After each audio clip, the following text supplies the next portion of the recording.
Episode 13. This is the Dandin and RJ Machismo podcast. This is Dandin.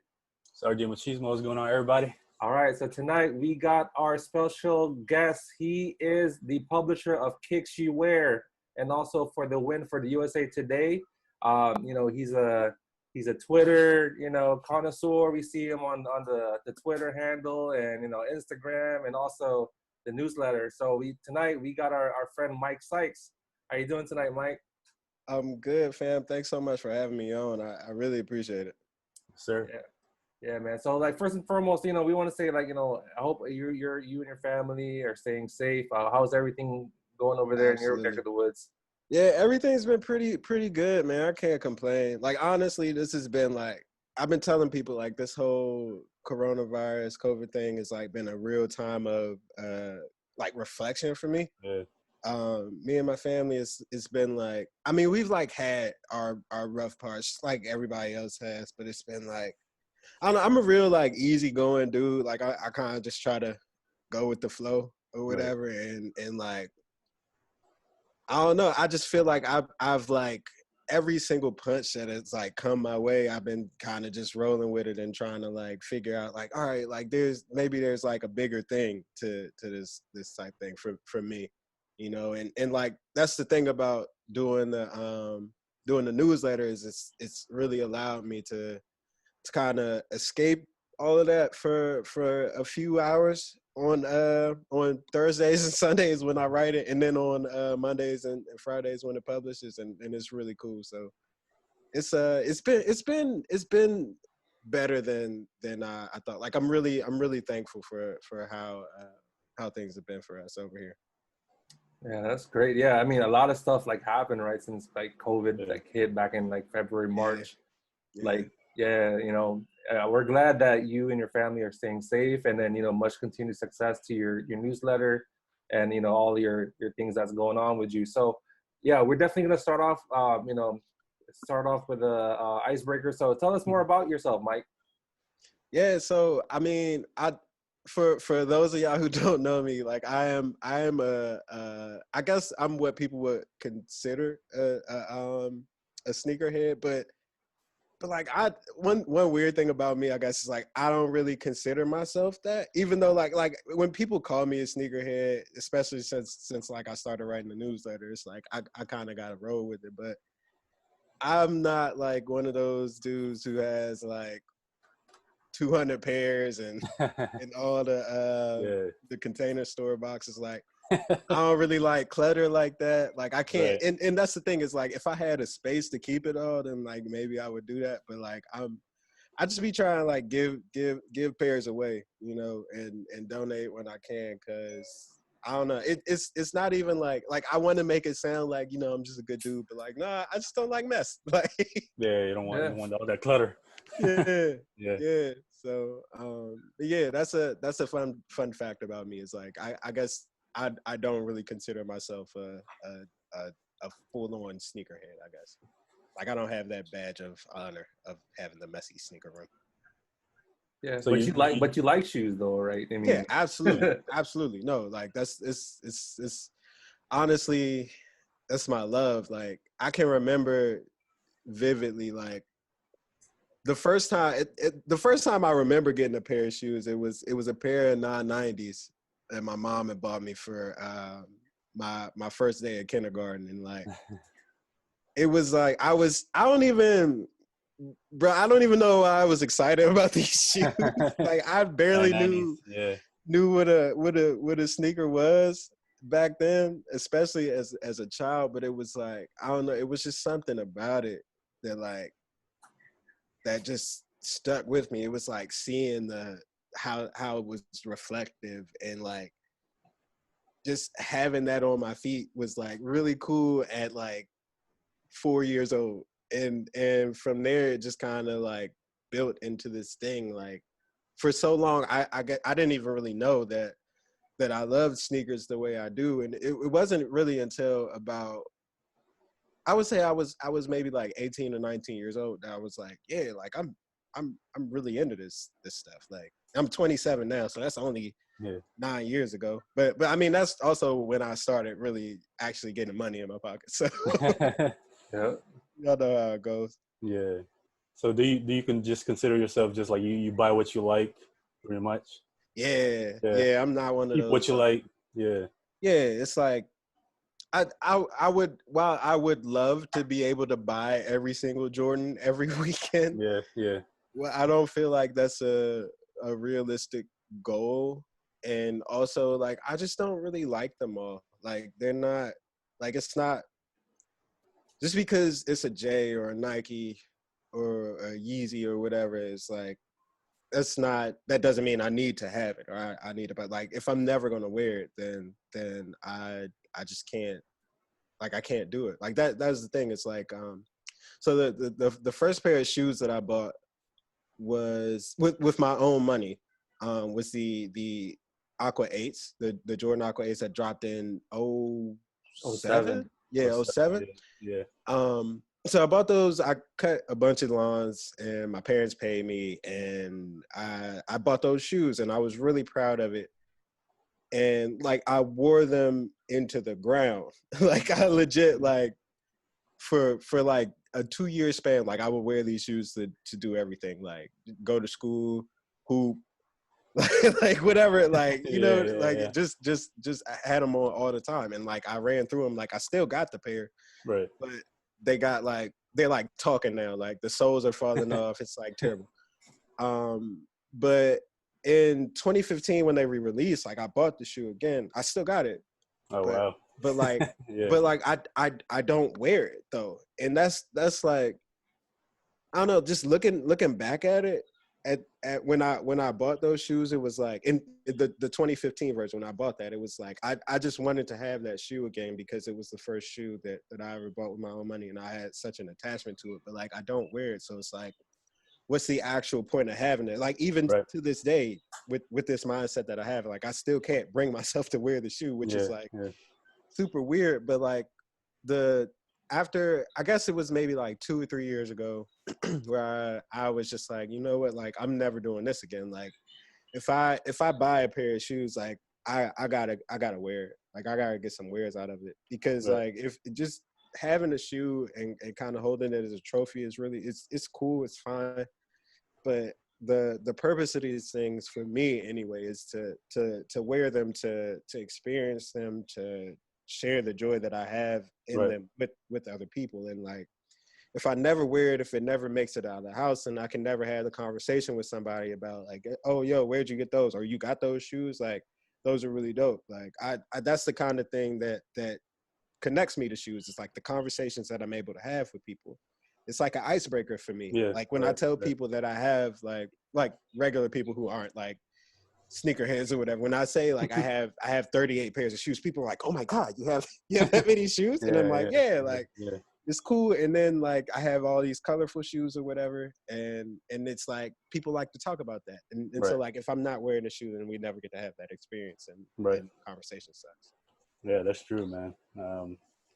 But let's go into what you do right now. Obviously, you have your newsletter and working for USA Today. Can you tell us more about how you got into journalism and how did it start for you? Yeah, so I had always forever wanted to be an NBA reporter. Like as y'all know, I'm a diehard Wizards fan. Like DMV to the core. Like I love this. But so like my dream was to always be Michael Jordan, right? Which is like everybody's dream. Yeah, like that's everybody's dream, right? But like especially when Jordan came to the Wizards, I was like, oh nah, like this is what I gotta do. I gotta figure out how to hoop, yo. Like, but like turns out Sykes said you suck. And like you can't, you're never gonna be Jordan. And so my mom, I was like 15 years old, and my mom was like, like your tryout didn't work out, because like I had tried out for the high school team or whatever and like failed miserably. And my mom was like, yo, you don't really have like this basketball thing might not be your thing, but like you're really good at writing.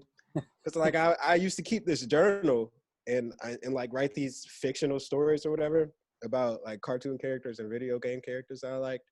She was like, you really like to do that, so why don't you just do that and like mix the two things? So like just go try to get on your school's newspaper or whatever, and just write about basketball, write stories that you like about basketball, blah blah blah. I'm like, Mom, that's whack. Like, I don't Nobody really wants want to to do write. that. Yeah, nobody wants to write. Like, that's nerdy, Mom. Yeah, Like, yeah.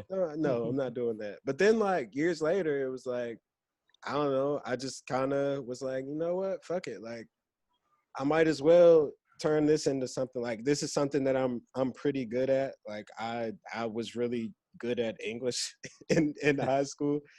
And so I was just like, okay, like I'll give it a shot. And so I just ended up just doing kind of my own thing, blogging, and then eventually I wrote for Bullets Forever, the SB Nation Wizards blog, Okay. and it kind of just took off from there, from the journalism standpoint. And then while I was at Bullets Forever, and this is kind of how I got into writing about sneakers. My editor there, shout out to Jake Whitaker, like he like pushed me to dig into the whole John Wall and Adidas scenario, where John Wall had his Adidas contract and then dropped 2 signature shoes, and then they just kind of fell off the face. Yeah. Right. And so like I covered that whole situation. Like, people were digging it, so I was like, all right, like, fuck it, I'm gonna keep it going. Like, I might as well just keep doing this. And so now I'm here. Right. Wow, that's great, Mike. So, with your current profession, like, you consider yourself a story starter. So, what are the traits that makes a good story that people can, like, start reading your columns and, like, articles? Yeah, I think the one thing for me that I've really figured out is what kind of brings people or hooks people in writing is like the voice that you use. Like, when I was a young cub reporter writing for like the Maryland Independent or whatever, like I always would kind of shy away from like trying to get creative with my reporting. It had to be like straight facts and nothing else, which like facts are extremely important and like the very core of journalism and the storytelling that we do. But if you're gonna tell a story, if you're gonna explain a thing to readers, then you kind of have to put a little bit more, except for outside of the he said she said, right? Because like that doesn't really tell anybody anything. Like, somebody could be telling you like straight up, like that was the one thing that kind of converted me from like the straight, like, I'm gonna just give y'all the he said she said, the facts of the situation or whatever, and just kind of like breaking stuff down and telling different people's stories. Is that like somebody had like blatantly lied to me when I was doing, it was like a stupid little town council story or whatever, and like I was writing about like some budget story, and like somebody blatantly lied to me about like the authorization of like some police budget thing, and I was just like so mad, and it was like, I can't believe that this is what happened. And so from like that point on, I was like, like I'm never just regurgitating the shit that people tell me again. Like, I'm gonna take the time, dig into the thing, and give people the real crux of whatever it is I'm writing about. And I'm also gonna make sure that like I tell the stories of people who, don't really have a voice, particularly with like people of color. It's like, for so long, folks have been kind of looked over in journalism. Like, journalism is generally specifically geared toward like a white audience, and so like you never really hear like the stories of Black folks, Hispanic folks, Asian folks. Like it's just so many people. It's just like they've all been marginalized for so long. They don't have that voice. Yeah, they don't have a voice, and so it's like I need to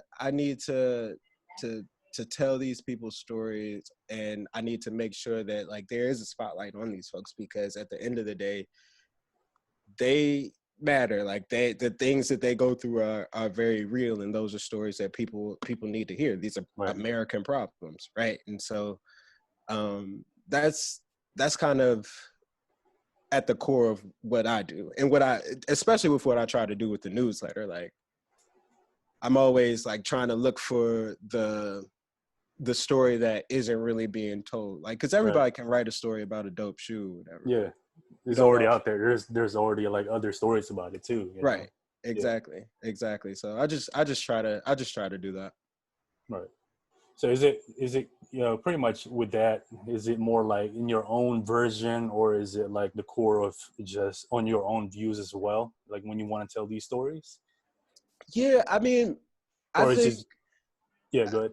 No, I was going to say, I think that my views and my perspectives in particular, like they definitely shape the way that I think about things. Yeah. But like I also make sure that that's not always the story, right? Like that can't be, I can't tell somebody else's story from my perspective because it's their story, right? Like it has to be, something that comes from them.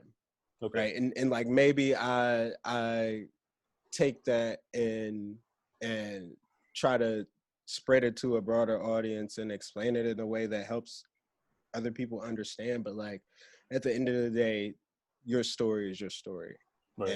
And I can't really, like, my perspective shouldn't really shape that. So I try to separate the two. So being a journalist, man, like what were like any obstacles you faced, and like, how'd you overcome all of them?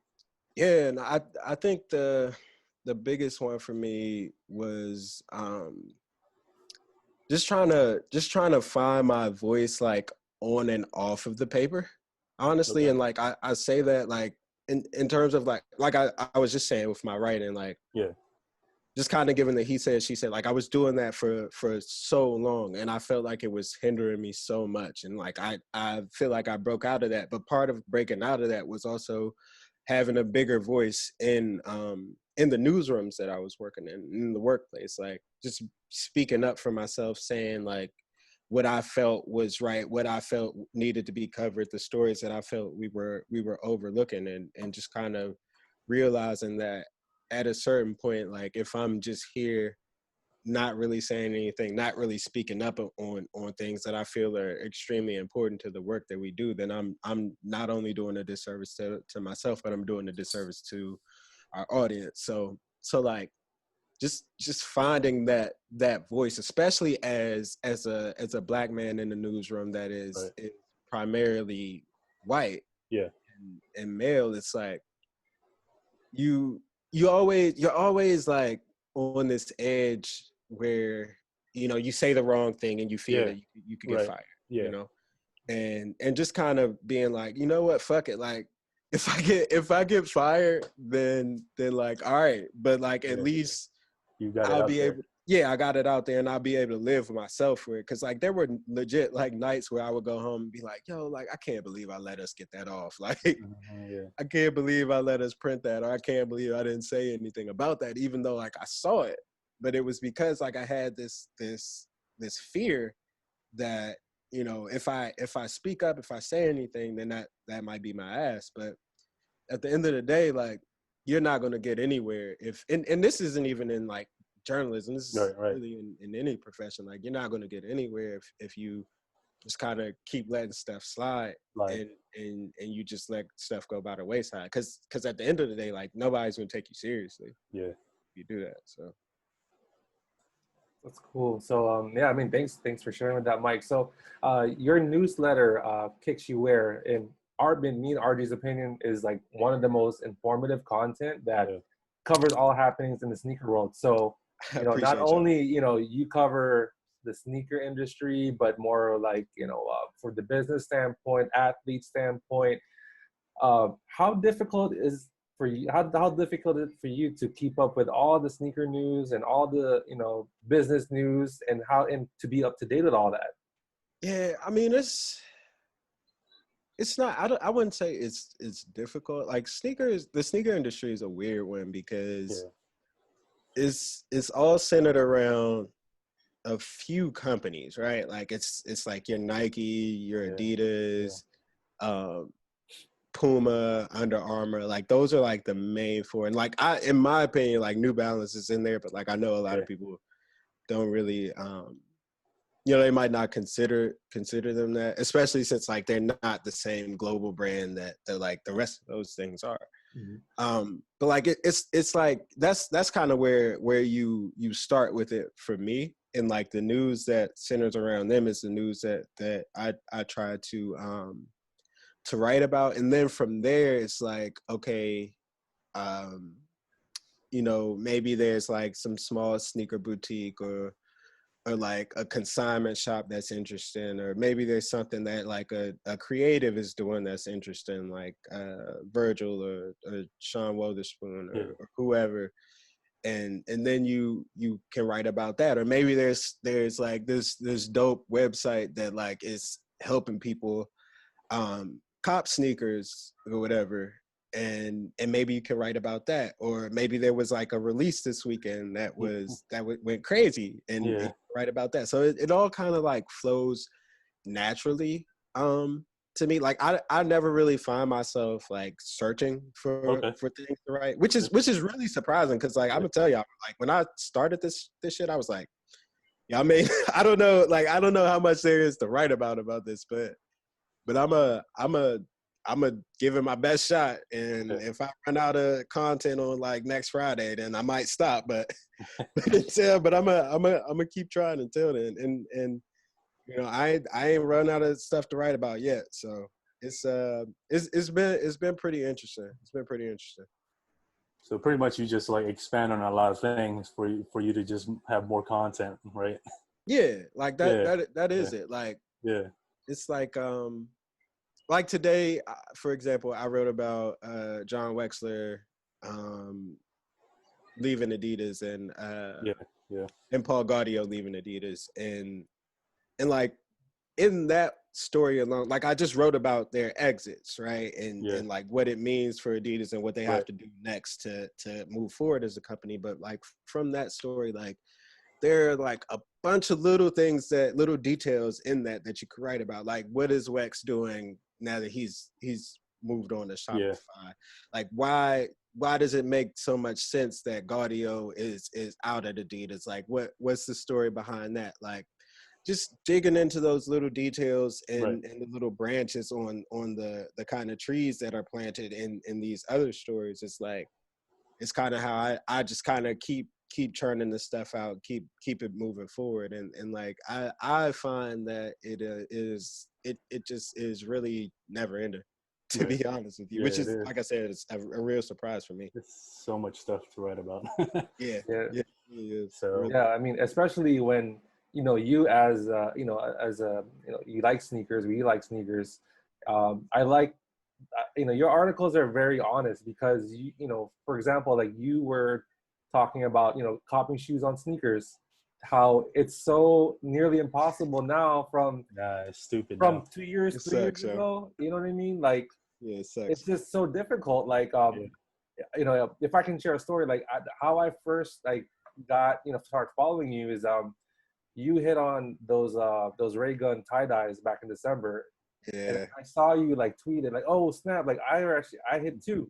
And then it just like hit off, and then like I saw like on your Twitter link that like you have a a newsletter about sneakers, and I was like, hey man, like I don't see these type of things, it's like more like blogs like Soul Collector and Hype Beast. These things are like more from just one person's point of view, in your eyes, your opinion. And I think a lot of, I mean, no offense to those other big like companies and websites. I think you have, my opinion, you just have that authenticity that you keep it 100, like no matter what. Even though like if people may not agree or disagree with you, you're basing it on how you feel on things and how you experience those things. So yeah, I appreciate that for sure, bro. Cause that was like when I started it, that was the thing for me. It's like I didn't want it to be one of those things where it seemed like I was writing trying to get somebody to send me free sneakers, you know? Like Yeah.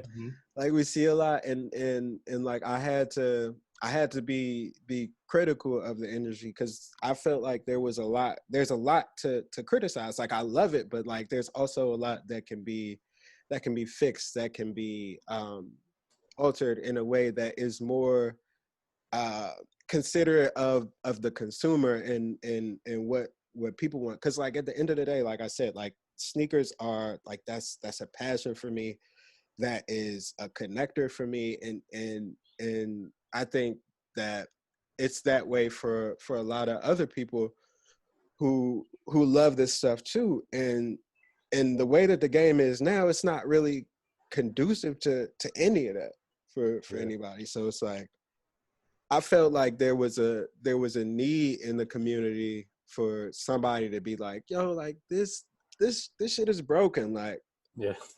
there's a lot that we can do to fix it. Like I love all this stuff, and like y'all can send me free sneakers if y'all want, but I'm not about to pull no punches for you. Like, Yeah. you know, like I will criticize you in a heartbeat, because at the end of the day, like my allegiance, my loyalty is with the people who are like me. You know, it's with the community that I am a part of. It's not with these companies. Like I'm not on nobody's payroll, so it's like I gotta hold y'all down. And that's the thing. Is like it's not.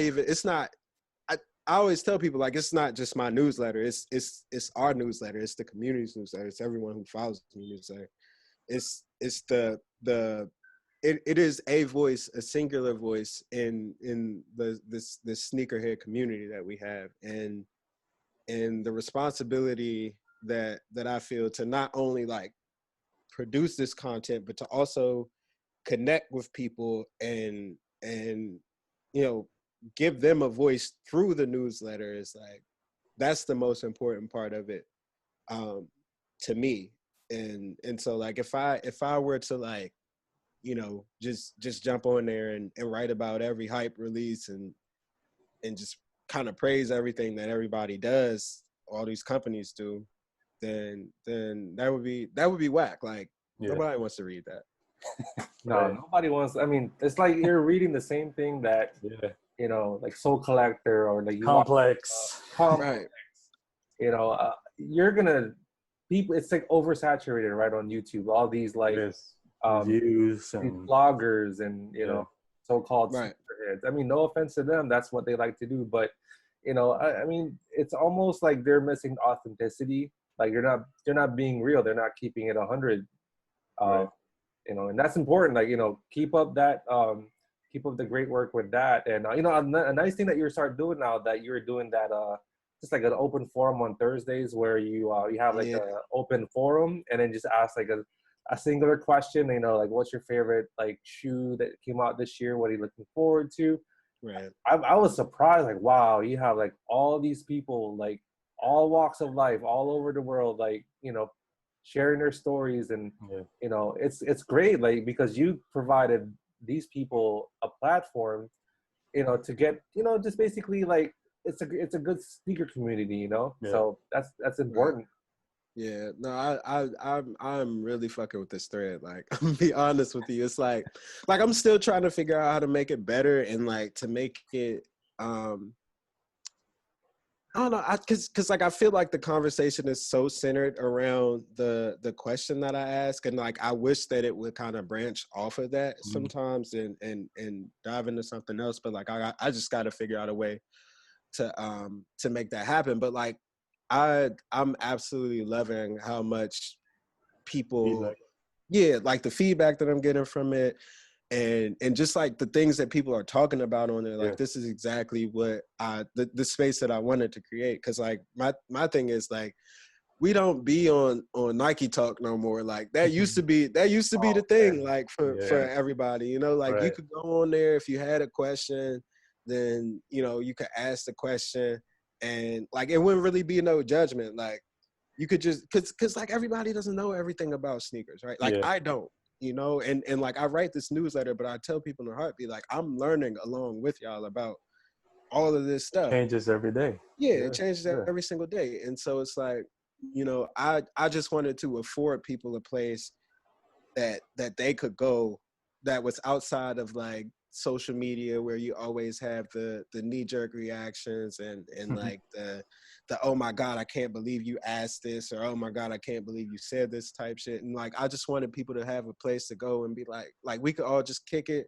and just rap about shoes. Like it don't gotta be like, we don't gotta be on no like wild stuff. Like of course, like be respectful and be nice and be decent, but like we just talking at the end of the day. And like to this point, it's been like people have like killed the thread. Like they are doing it, and I'm just so appreciative to y'all for just doing. Like I'm so eternally thankful and grateful that like the people that read this newsletter are the same people who can just jump into this thread with like complete strangers and just talk about this thing that we all love. It's so dope.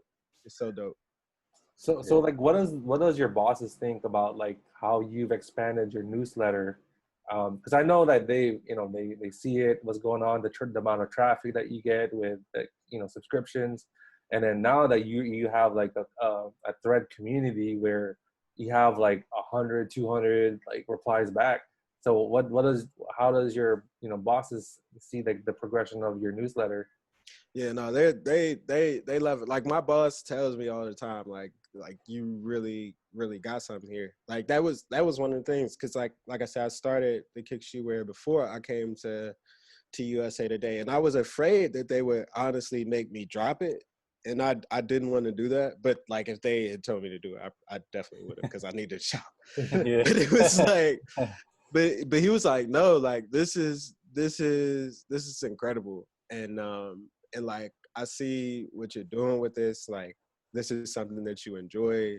I'm not gonna ask you to stop doing this. Like I actually encourage you to do it, because I think it helped me, like I said, discover that voice. Like I've been able to kind of craft my voice, like I said, on and off the paper through this newsletter, and it's been so incredible. And I've also just met so many people who have like just helped me become a better person and a better writer through it.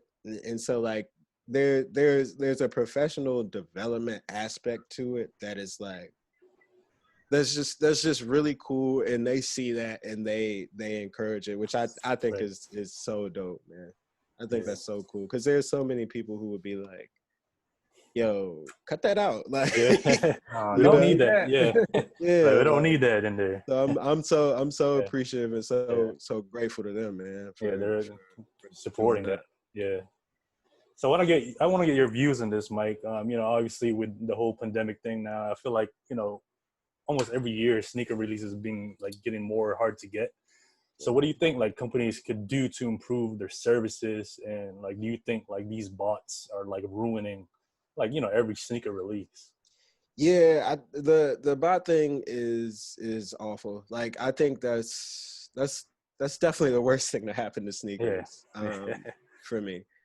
And it's like because I feel like the solutions here are so easy, right? Like I mean, we like just the other day we had the Jordan 4 Union release, and like I personally did not like that shoe, but like I'm so happy to see everyone who did like the shoe. Well, not everyone, but like a lot of people were able to get the shoe, even though it was a limited release, and like I saw it going into the hands of real people who were able to just buy a pair and like actually plan on wearing the pair and not just flip it. You know? And that was because like they took measures like sending out a decoy link before the drop, and then dropping the real one so that people could go to the real one. And then like they had like a simple question of like what color is an orange or whatever, and like that's the thing that like bots don't do. Like you don't program a bot to do that. Like that's not a script that you can write because you don't know what question they're gonna ask. And so like seeing them do that and that leading to so many people just being able to buy the shoe, I thought was extremely cool. Like even though like I tried to get the Zoom 92s and didn't get them and was upset about it, but like I was fine because I was like, you know what, this probably went to a real person, and like that's okay, that's totally fine. But like just seeing things like that, it just frustrates me so much because it's like, yo, like if Nike did this with sneakers and you didn't just have to only put in a password or whatever, then it would probably be so much smoother. And then like the other day I wrote about how Telfar, like you were able to pre-order bags and that you got a guaranteed shipping date of January 15th or whatever. And like I compared that to Mamba Week and how sneakers did that. And I was like, you know, I feel like there would be a lot of people who would be willing to wait for a pair of Proto 5s if it meant that they were guaranteed the actual shoe. Yeah. You know, and like I don't know, people always talk about the inventory struggles and how difficult it is to actually put these plans in motion, because like most shoes are like when they're developed, like all the shoes that we're seeing drop today, like that's a plan that's been in development for at the bare minimum a year to 18 months, right? And so like it's hard to alter those plans, but it's been long enough, like we've been through this system long enough where like we've seen these problems with the bots, and it's not just with Nike, it's with so many other brands, so many other sneakers, that like it's surprising to me that no one has done anything about it to this point, when there's so much that can be done about it. It's like, for example, a lot of people in the thread were saying like if you took the Proto 5 and did a Nike ID on it, like that would be perfect. Yeah. You know, everybody was satisfied. Yeah. Yeah, everybody would be satisfied. Everybody at least everybody. Yeah. Like whoever wanted a pair could order a pair, and it would be a pair that is specific to them that exactly no one could resell.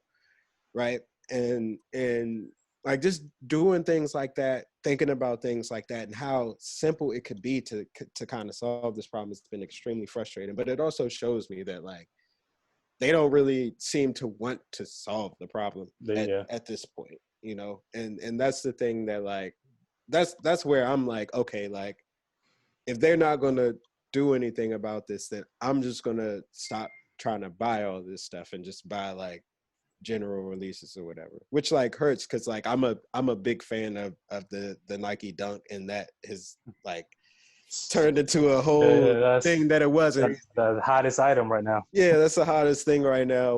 When like 3 years ago it was nondescript. It wasn't even talked about, man. Yeah, you could find it like fucking PacSun or something like that. Right, or Journeys, man.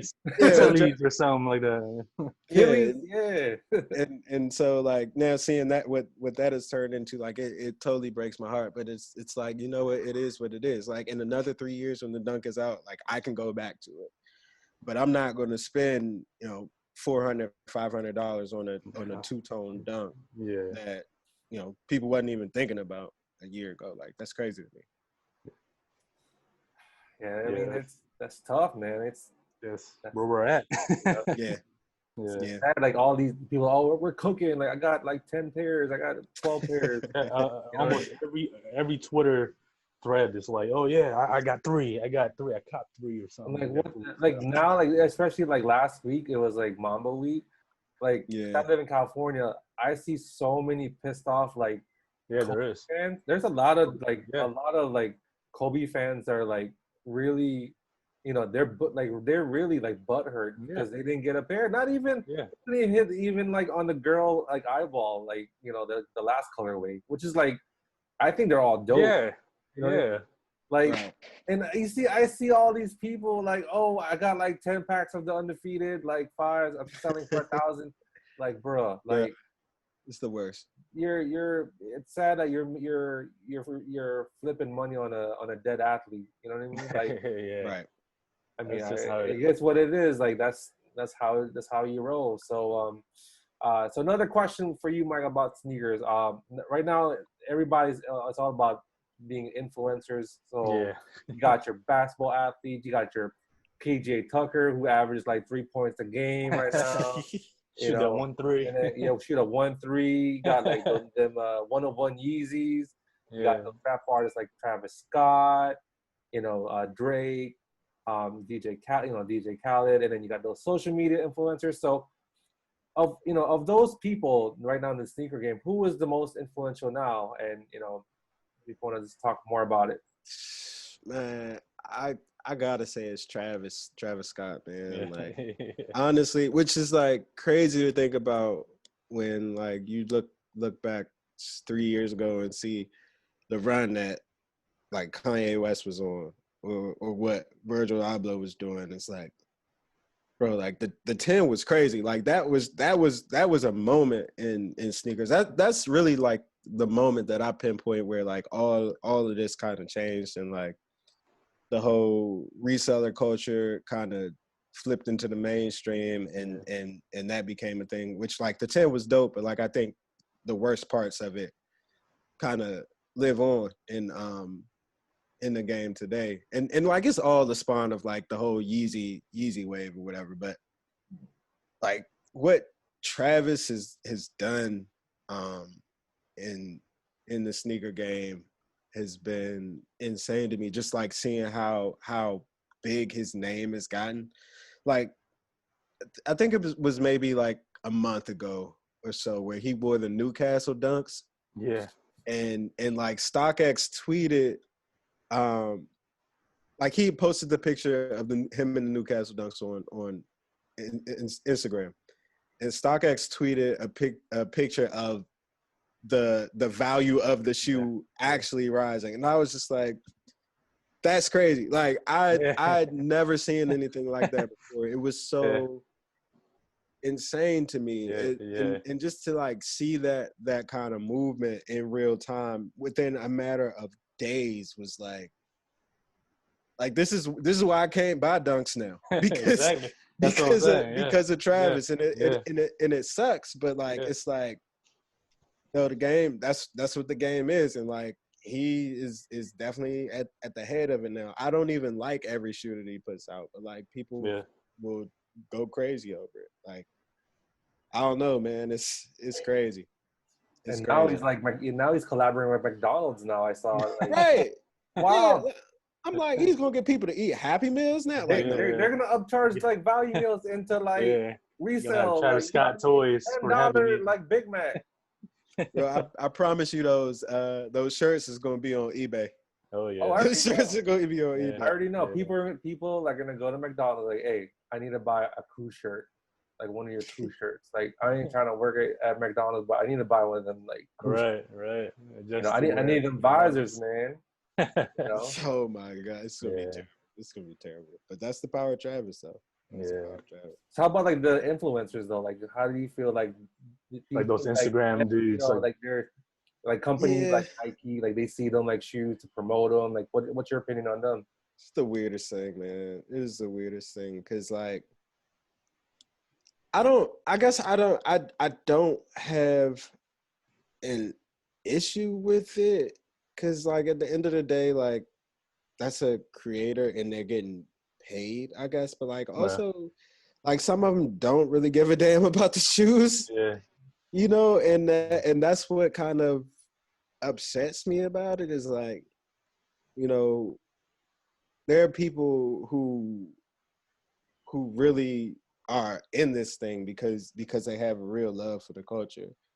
And it's like, seeing people in these sneakers, seeing somebody wear, for somebody like me who absolutely loves dunks, and just seeing people get dunks when like I've been on this thing for years and was too broke to buy the jumps back in 06, and couldn't do it. And now to see some folks just wearing them, it's just like, damn, like I really wish that like it was easier for me to be able to get a pair of these shoes. But like, look, if Nike gonna pay you a bag to wear a dunk or whatever, take that bag.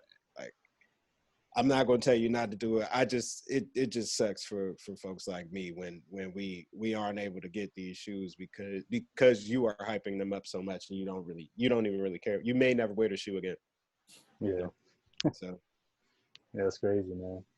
So how do you feel about like Jordan 1s, especially the mids and the lows? Like, yeah, becoming so popular now and like getting harder to get. Do you think it's just like people really like the shoe, or is it like I want to get it and so I'll resell it and stuff it's like hype, that? man. It's hype. I mean, it wasn't even that long ago where Jordan 1s were like $75. Like, Yeah.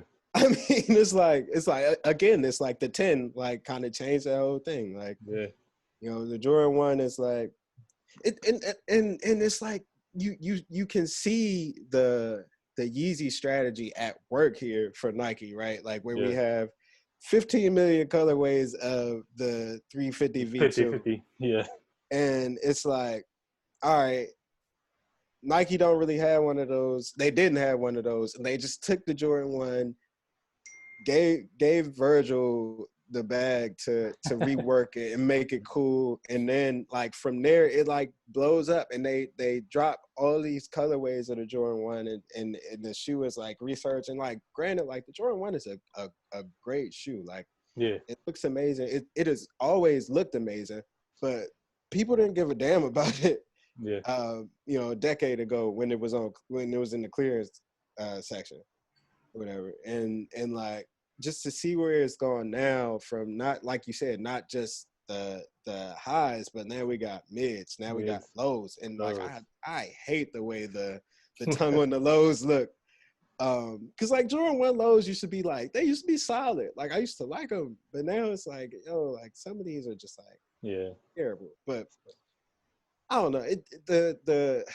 The resurgence of the shoe has been crazy. To me, it's just hype. Like people, there are some people who actually love the shoe, and they're going to be people when this shoe dies off, they are still going to love the shoe. But like, I just wish people would wear something else, because Yeah, man. there's so many people in AJ1s, and I'm just like, yo, I appreciate a good Jordan 1, and I like that people are wearing them, but damn, there are other shoes out there. It reminds me of like how we used to do the Air Force 1 for real.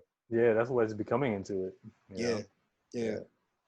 But personally, for me, that's what killed it for me. You know, Jordan 1s was like my favorite. So I mean, like right now, I'm just telling you, like that killed it for me. Like I could just have like 2 or 3 pairs, and I'm good with it. You know, so yeah, man. Yeah. That's about to be where I'm at with the dunk.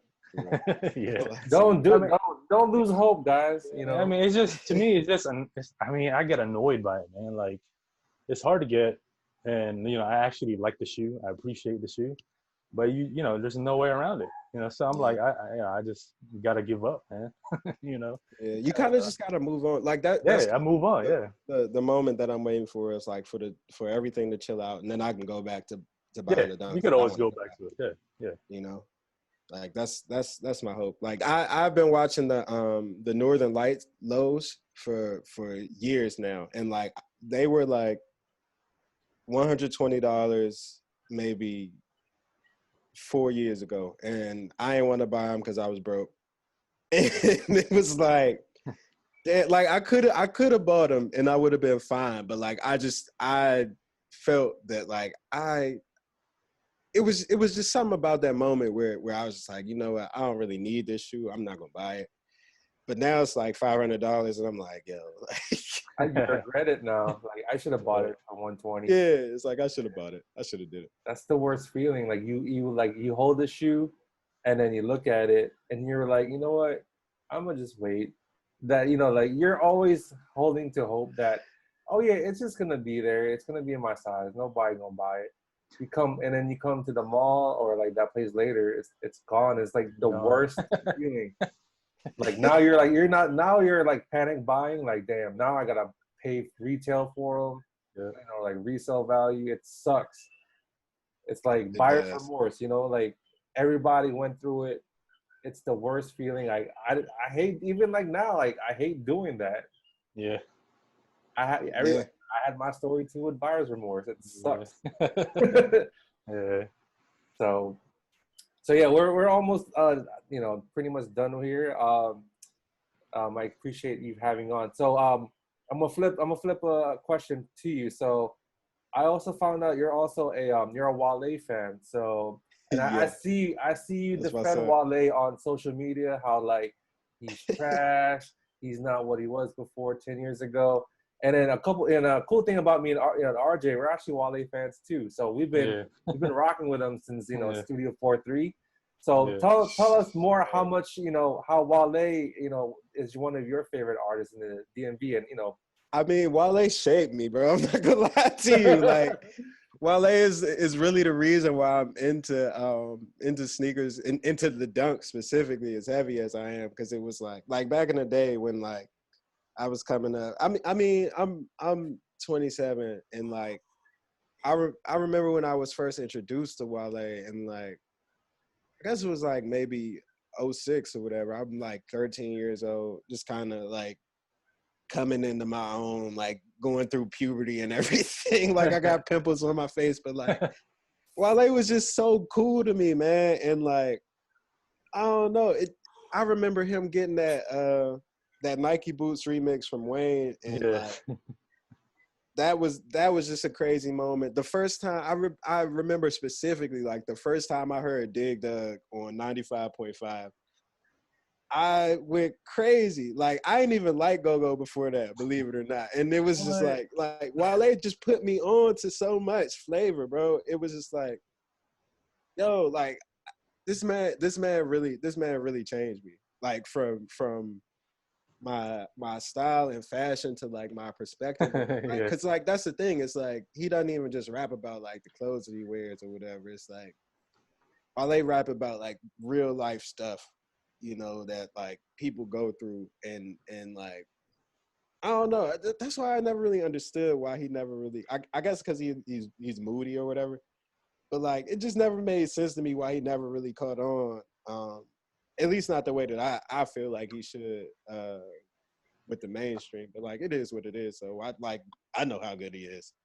Yeah. We know how good because like Yeah. like I think for him he was with Rock Nation after 4-3, and then Yeah, with MMG with Ross, and then I think that's where he thought that what I'm I saw like I saw like his interviews too, like he wasn't being himself. That's why like he dipped out of MMG. Now he's back doing his own thing, but it's hard now. Like he's been doing this now 10 years now. So Yeah. now he's like, what am I gonna do for the next 10, 50, 5, 10, 10 years? What am I gonna do next? So yeah, yeah. It's been weird. It's been weird because like I mean, you just following him from painting a picture. It's like just seeing the maturation process there. Like Wale could always make a radio hit. Like that was the thing. It's like Wale has always had the bads and the matrimonies and the chillings or whatever. But then it's like you get to this weird era in music where like the radio don't really matter as much, and it's all about like streaming and how you do on Spotify and Apple Music and your TuneCore and everything else. And it's like I don't know. It felt like Wale got caught up in a really weird era, Yeah. especially from like a management standpoint. Because like you said, like with MMG, like I honestly feel like initially, like when he signed with MMG, like I didn't understand it, but then it was like, all right, like I get that, like this is a bigger platform for you. And then I felt like toward the end of all that, before he left Atlantic and signed with Warner, it was like he kind of got into his bag a little bit and found like a niche with MMG where like I thought he was just in a really good spot. But it's always seemed to be something where like with the way that he was managed and like how he was presented to people. And like at a certain point I just decided like, you know what, man, like whatever. Like Wale don't gotta connect with the rest of y'all. I love this man. Like I love him. Like yeah, because it was wild, right? That triple XL like freshman cover, right? With him, it was him, Yeah. Kid oh my Cudi, God. Drake. You know what I mean? J. Sean, Cole. J. Cole. Jesus, man, that's like the dream team starting five, bro. Yeah, exactly. Bro, I mean, that They all era. blew up. Like 4 of the 5 blew up except Wale, which is the sad part. Yeah, man. Yeah, I mean, I would. You know what? I would. That's the thing. It's like I wouldn't even say that Wale didn't like blow up. Like, nah, he's not like a Drake or J. Cole or Kendrick Lamar even or whatever. But like, he been rapping for 10 years, and from a mainstream perspective, like with a major label, and has made a real career out of this. And like, for me personally, like, I'm more interested in Wale as a person, rooting for Wale as a person, than I am rooting for Wale as a rapper. So I'm just happy to see that he has the success that he had, because he could have been like Trinidad James, and just had like, you know, one hit and one hit just disappeared, you know. But I mean, he's made a real career out of it. So that's my guy, man. I will always root for that dude. Yeah, we rock with him. So like, do you think Wale is one of the original influencers? Like, you know, because you know it's all these rappers. You know, when they get money, they just buy whatever they want, and sometimes they don't even know what the shoe is. You know, bro. Like I said, I'm into dunks because of Wale. like that kicks track, right? Yeah. Oh my God. That song, man. Like that was the one. That's why I love the Ray Guns like I do. You know, because he's got the line, the Ray Guns on Young make police scared. I was like, talk, like that's a bar. One, this shoe is fire. Number two, and like this song is great. I'm just like, but like that's the thing. It's like what we talked about earlier with authenticity. It's like you can see that like he's been through it. Like he's really about it, you know. And seeing that and seeing the proof of all that, it's like that just makes me love him even more. Like people could talk about Travis Scott wearing dunks all they want, but like, nah, that's Wale's block, bro. Yeah, that's Wale's block. Wale's been doing it, you know, with the wide leg jeans. You know what I'm saying? Yeah, man. Bro, Jesus, come on, man. That was, I mean, that kind of hit like a good part in our hearts, right? Talking about man. and then like how he influenced too, because like he's been knowing dunks like Jordans, Nike basketball, Pradas. Yeah, he'll be there with the jerseys too, man. You know, with the Mitchell jerseys. You know? He's been doing that. And that's his bag, bro. Yeah, that's what I'm saying. You know, that's what influenced me to be wearing jerseys all the time because of Wale, man. To be honest with you. Yeah. You know. I mean, he likes the slim jerseys, but like he made me want to wear like dunk, even more like cooler dunks. So we all leveled up pretty much. Yeah. So much, bro. So much. Like I don't know. Like I feel like back in high school, like Kanye was everybody's influence. Like everybody was wearing the not polos. Here, not in the DMV. It was Wale for me. I was I was about to say that was definitely my that was my North Star. That's who I was. Yeah, because when I think me and RJ we went to Sneaker Pimps, right? I think it was when 08, 09. Yeah. So like get this, it was Wale that was headlining, and his opening act was J. Cole.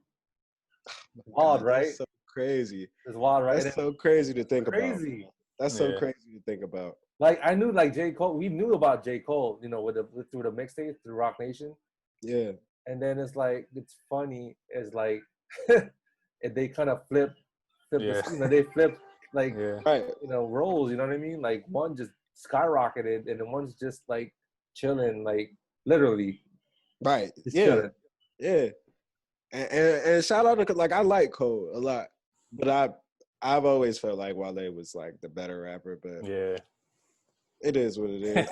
The thing is, like, they cool, so it's like I think it's just probably it's a DMV thing that we support Wale, like oh definitely. And then I think maybe like down south to maybe like North Carolina or whichever they support him, but like there's so many times you can listen to like Lotus Flower Bomb and classic.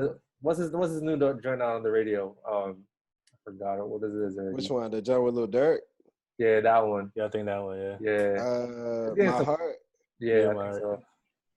There's one Sue Me. Yeah, Oh I'll my sue god, me. Yeah. yeah, that's my song, bro. Yeah. That album is so good. That Yeah. album is so good. Damn, man. Shout out to Yeah. Wale. Yeah, Bro, man. you about to find Yeah. your CDs now. Yeah. Yeah, I really am.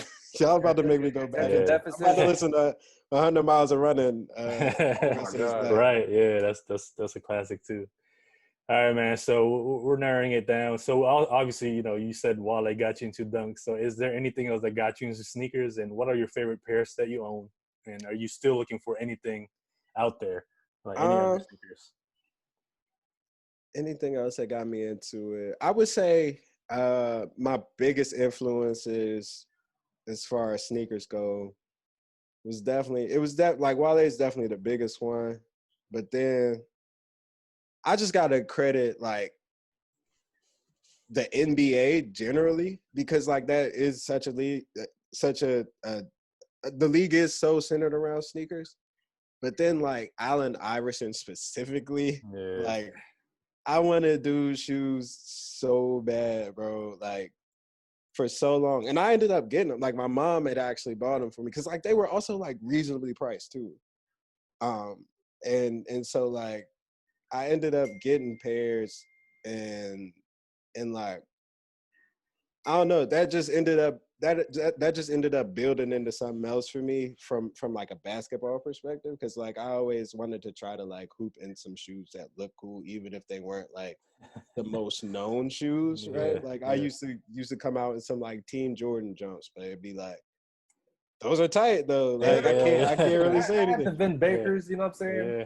Those are Yeah, my first days, absolutely, bro. The Vindicates, hell yeah.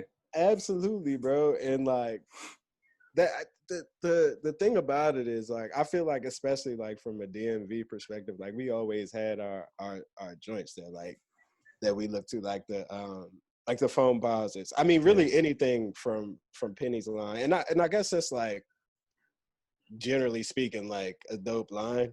Like this it's not just a DMV thing, but like bro, the Penny ones were just like that was a jump that I definitely go to. We definitely had that moment with the Air Bacons. The And, bacon. Yeah. bro, the Air Bacons and the Sharkleys for real. Yeah, the Sharkleys, the hybrid, bro. The hybrid. Dude, those man, shout out to that one. Yeah. The Griffies too, obviously. The Griffies, yep. But like that whole timeline just kind of shaped my love for sneakers. And I also just feel like this area in general is just like really conscious about fashion and what we wear. Yeah. So like I ain't want to go to the cafeteria and get roasted every day for like wearing like something whack, So I always try to come with my best. So yeah, I would have to say like between like Wale, the NBA and just the DMV, like that kind of has shaped my my sneaker journey. As far as like what I own now, my favorite pairs, I would have to say I still got those Aqua 8s that I don't wear. Oh no. Yeah, man, nah, it sucks. I'm trash for that. But I like them though. Like I just gotta wear them. I gotta build up because I just don't want to mess them up. I don't know. It's weird. It's weird. It's literally the only shoe that I don't wear. The Ray Guns that I got in December that's probably been my favorite pair that I bought in like the last couple years. I haven't gotten a chance to wear them much. Obviously, I saw that. You said, "Wait till COVID is over." Bro. I got all these outfits ready, man. I'm going crazy.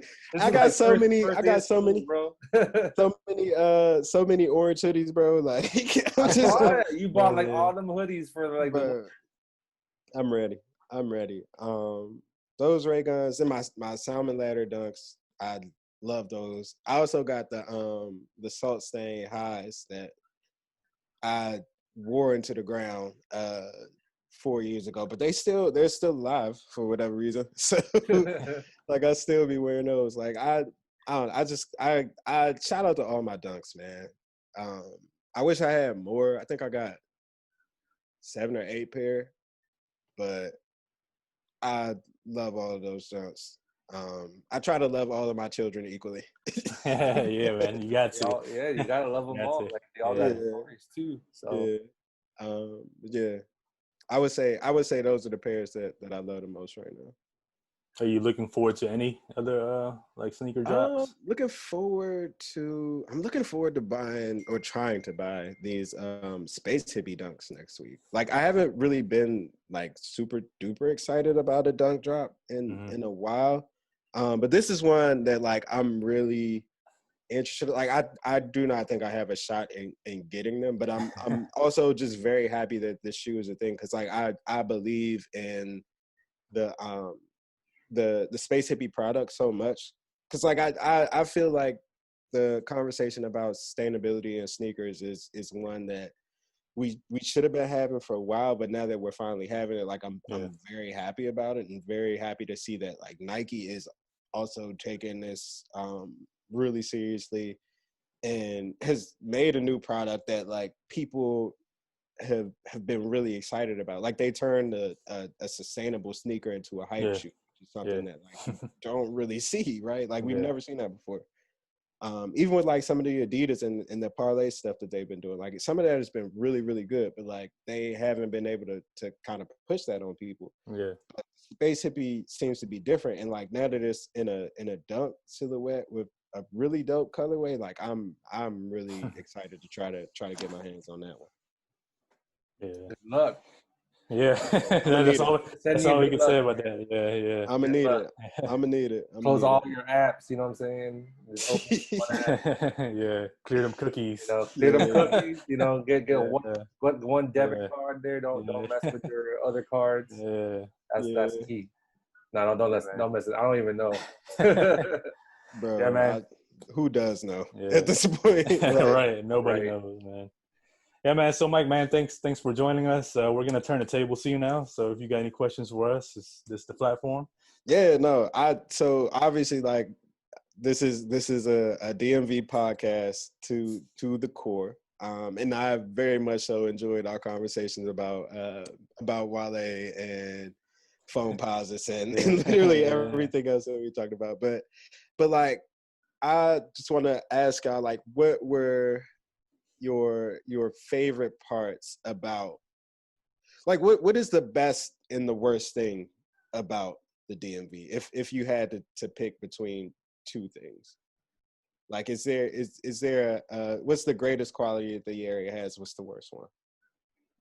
As far as for like just like anything like fashion as far as just living here, like living here, just kind of the experience. Because like I asked that because like there's so like I always like I'm still here, I'm 27 years old, but like I have so many friends who were just like, yo, I need to leave here, like I just want to get out. And like I understand it because like there is like a sense of like folks, especially like when you stay in the area for so long, like they kind of weigh you down, you know, and there are other opportunities elsewhere. Right. So like, I just especially like for people who are from here, like I always look to just kind of get people's thoughts on kind of the pros and cons of the area, because like this area specifically to me, like it seems like everybody who comes up here wants to leave. They want to leave, but like at the same time they also have so much love for it though. Yeah. You know, and so like I just want y'all perspectives on that. I think I would have to talk about that first because Dandin already moved. But for me, man, to be honest with you, for me it's different because like I lived in PG and I live in Moco. So I think the best thing for me was leaving PG to go to Moco because like I experienced so many different things. Like, you know, it's like I guess it's like from county to county is so different for me, right? Mm-hmm. So like going to Moco, I just felt like a whole different person. Like met new people. You know, just the vibe is just so different, like every county, right? Like in PG, like where I'm at now, I'm back in PG, Oxon Hill, Fort Washington, Akaki. To me, it's just like, I don't want to say it's dry, but it's kind of getting there because it's like, this is where I grew up. And, you know, from going to a different county where it's like my eyes just open to like a whole rack of things, here is just like it's less things for me to do now because I've done so many things here. I know like almost every part of PG. So I think that's like for me, that's like the best thing is just, you know, just from like going to different counties, you get that different vibe, you know. But like like you said, like the I guess the worst part is just, you know, like if you stay there for too long, you kind of get somewhat bored of it and you just want to expand more, you know, you want to see more things. Um but yeah, like I think that's my experiences from that. So how about you then? Yeah. So yeah, what Argy was saying, you know, I'm actually the example from Yeah, moving yeah, out from the yeah, DMV to California. yeah, Yeah, I mean, DMV will always be home to me. You know, yeah. every time I visit, you know, I don't feel like I'm a stranger. I'm still like a resident. I still know my way around. I still got love for like friends and family, and you know, I still go to the still go to the mall, still go to Iverson Mall. You know what I'm saying? Like, Get this nigga noodle. yeah, it's Yeah, cool, man. Hey, what y'all got in the yeah, clearance rack? You know, yeah, man. Yeah. still same, vibe. So, to me, like DMV, the good thing about living in the DMV is home. You know, that's all we knew about. It's kind of like everybody like knows you, Yeah, and everybody knows in a good everybody. way. Yeah, yeah, Everybody, everybody's very, everybody's just like happy, and especially DMV too is like it's competitive too, as far as like it's kind of like high school, right? Like when you get out of high yeah. school, you go to the mall, people start looking at you like up and down, like damn, this dude got like them old like New Balance joints. He looked like a loser. You got the And like airwavies. the air wavies, you know what I mean? And like the next day, you know what? This dude look at me weird. I'm gonna just break out some heat. Yeah. And then like they're like, oh man, look at this dude wearing flight positive with like his family, man. Look at this has, I believe me, I got those looks. So I feel that it's like what RJ was saying, like the negative part is that it's limited as far as like opportunities. Of course, like if you're working for the government, DC is the best way to be as far as like working for government. But as far as like expanding to your horizons and seeing what you can tap to, I would recommend for you to just go on a vacation. For example, like go to California if you've never been, or if you've been, have been in a long time. Definitely check it out. See, if you like it here. Definitely like the weather. I hated like the weather back home. Like I was done with like the snow. Yeah. That winter, bro. Yeah, The 4 winter, p.m. bro. You be dark as shit. Dark as hell, man. Man, Dark as hell. Like hate it. Yeah, bro, bro. like I hated it. Like Worse. Yeah. shoveling and like Yeah. driving and dry in like black ice. It was like the worst. So I was tired of it. I mean, here in California, of course, like take the bad stuff about it, like traffic and high taxes and hot weather. But you gotta take the good with the bad. So and that's what I say about like the DMV. DMV is like family, and then cons is like there's limited stuff. Like Yeah. my opinion. Yeah, I feel that. That's kind of where I'm at with it. It's like there are times where I be wanting to leave, but then I'm also like, dang, like I've kind of, I don't know, I feel like rooted to it, I guess. So where do you want? So if I don't mind asking, like where are you? Where do you see yourself like living? Like maybe not from now, maybe in the next 5 years. I mean, probably here still, honestly, Really? like, yeah, cause like I still even with like all the negatives with it, Yeah. like Yeah.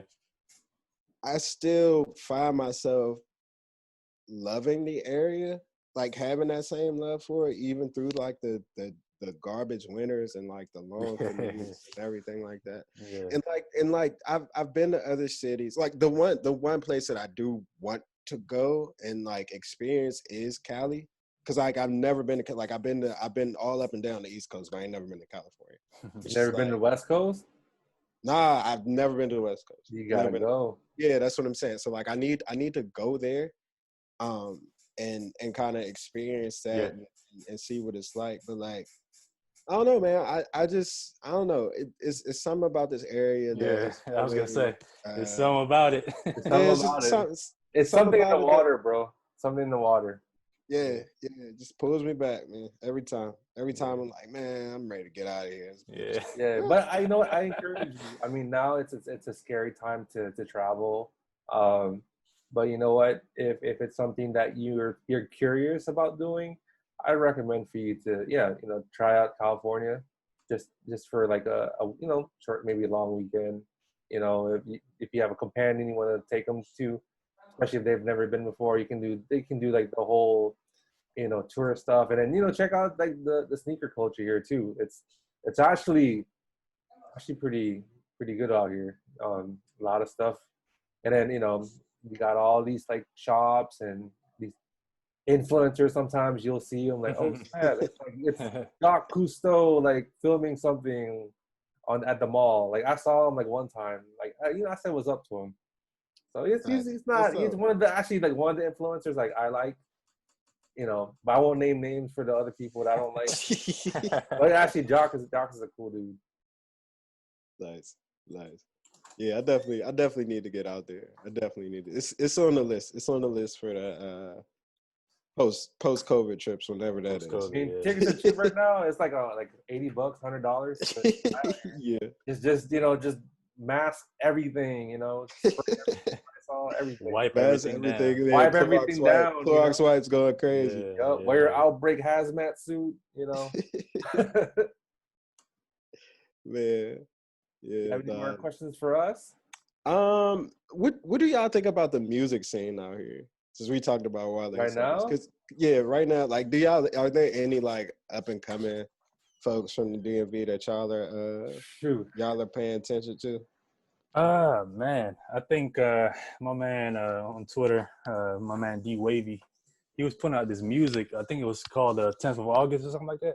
Hmm. He's like local, and I kind of, Yeah, yeah, he's right. tough. He's Yeah, tough. Yeah, yeah. So yeah, I he's got put dope. on to that, and I was like, man, this guy's good, man. That one song, Somewhere in Glenarden. I was like, oh man, that thing What? rock. It's called Somewhere in Glenarden? Somewhere in Glenarden. I was like, Is this that's like That's pretty. hard. is this like go like bounce beat? Nah, it's like he's like an R&B guy, man. What? Like it's pretty Yeah, chill. It's like a chill Like music, Khalid? man. Like Khalid? Not I don't want to say like Khalid, but it's a little bit like I don't want to compare it to Wale, but you know, it's kind of like the He R&B has like the type of, vibes like yeah, Wale kind of. yeah, that type of vibe, yeah, like Damn. poetic. It's like poetic, so right. yeah. I think Nah, that's one thing I'm August gonna is get. dope. I think somebody who put me on to him. I think one of my homies actually knows him Yeah, for real. And shout I out to think D Wavy. yeah, you know him too, right? I went to high school with Yeah, that man. Yeah, yeah, no, yeah, that's what I do. I be seeing him at the Wizards game sometimes. yeah. Like, He a big Wizards fan, man. yeah, for sure. Yeah, That's yeah. why we follow each other. Yeah. So That's I dope. went That's to dope. middle school and high school with him. So man, that's my man. That's dope. That's dope. Yeah, man. Small world, man. Yeah. Yeah. We all know each other through Yeah. That's what I'm saying, one man. to That's the friend. DMV. I mean, Absolutely. we all Oxon Hill here though, so that's why, man. So Yeah. Yeah. Yeah, but other man. than that, I mean, I still listen to Go here and there. So with old Yeah, TC. what's good right now with like with Go Go I now? mean, I don't even know, to be honest with you. I still listen to my But still old like bounce beat backyard. still? Yeah. Go I Go still got the Live old 95 CDs. on Yeah. Wednesday and Thursdays. Yeah. Yeah, I'm definitely not as plugged into Yeah. the go-go scene as I used to be, but it definitely is making a comeback though, Yeah. for Yeah. sure. Like Yeah. I still love it the same way that I did, but like Yeah. it's just harder to keep up with it because I Yeah. mean, really it's because like of how like they systematically tried to kill it. Yeah. Honestly, Yeah. I know. I remember you know, that. which is awful, but Yeah. like they have done like between the the Mochella movement and then Yeah. like Yeah. I mean it's really just been the Watch out. Mochella movement that has Yeah. just like kind of brought it back to the forefront with Yeah. the don't mute DC stuff. Like Yeah. it's been really dope, and a lot of bands have really been showing out and playing some good music Yeah. and supporting some dope causes. So like it's dope causes. Yeah, that's what it is. And it sucks with all this happening and kind of like stopped it a little bit. So yeah. yeah. All right, man. So Yeah. So that's wrapping it up, man. That's everything was good, bro. yeah. So Thanks. thank you so much, Mike. Mike Sykes for having us here interviewing you. If you want to plug in your social media stuff and then also your newsletter. Yeah, y'all could just follow me on all my socials at Mike D Sykes. That's SYKES, like Wanda. And you can find the kicks you wear at kyw.substack.com. Thank y'all so much for having me, man. This was super fun. Yeah, we definitely gonna have, we definitely want to have you on again, and then hopefully Absolutely. you'll come back with like more success stories hitting on sneakers with those ducks. Yeah. Ducks, Yeah, the hopefully. Jays. You'll have success stories, coming back, and then you'll take everything back on your newsletter. I forgive you, like sneaker app. Y'all cool again on my book. I'm looking forward for that day when we get Mike back with like he'll show these CDs. I hit these at 7:05. I forgot to turn on my phone. So we're looking forward for those stories. Thank you for having for having us here, and we appreciate it. Yes, sir. Yeah, absolutely, man. Thank you. All right, guys, signing off. Peace. All right, man. All right, talk to y'all.